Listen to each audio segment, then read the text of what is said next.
الحمد لله و الصلاة و السلام علی رسول الله و بعد. عزیزان گرامی، با درس پنجم قاعده نورانی بخش دوم با شما هستم. در این درس انشاءالله العزیز تنوین مختصرا خدمتتان بیان و تمرین و مشق خواهد گردید. بسم الله الرحمن الرحیم. ضاد زبر ظن. ضاد از حروف تفخیم است، یعنی پر خوانده می شود. ضاد زر ظن ظن ظن. ضاد پیش ظن ظن ظن ظن. یا زبر ین یا زر ین ین ین.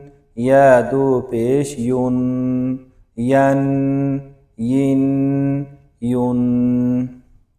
شین زبر شن شین زر شین شین پیش شن شن شین شن.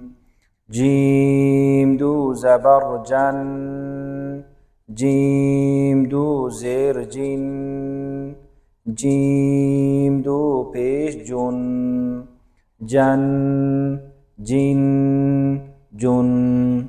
کاف زبر کن کاف زر کین کن کین.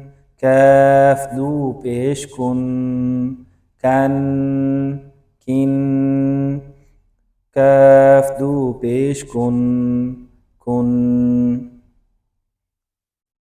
قاف زبر قن قاف زر قن قن قن. قاف پیش قن قن قن قن. خا زبر خن خا زر خن خن خن. خا پیش خن خن خن خن. در این حروف، این خا از حروف های حلقی هست. همزه ها، عین ها، غین، خا حروف حلقی است. و حروف حلقی وقتی که تنوین بیاید و یا نون ساکن بعد اون حروف حلقی بیاید در اوجه اظهار می شود. البته این قواعد تجوید است که بعدا خدمتان بیان خواهد شد. اظهار، اقلاب، ادغام و اخفا، اینها خدمتان بیان خواهد شد. البته در اینجا که خدمتان بیان می شود این است که حروف حلقی است و بعد از حروف حلقی یعنی تنوین و یا نون ساکن بعد حروف حلقی بیاد اظهار یعنی واضح خوانده می شود، غنه نمی شود.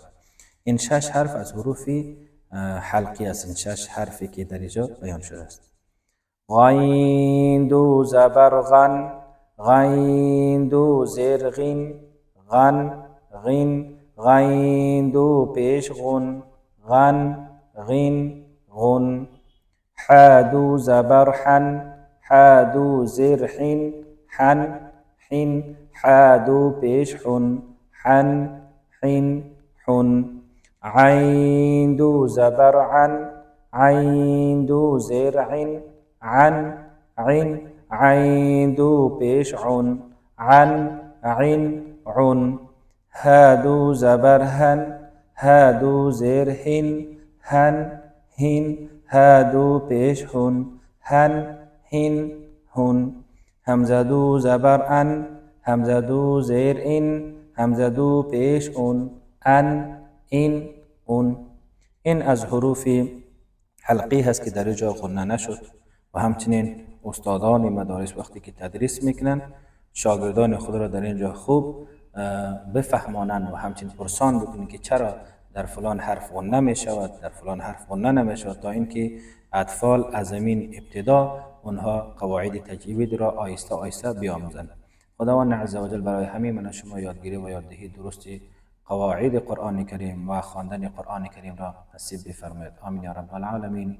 و آخر دعوانا ان الحمد لله رب العالمین.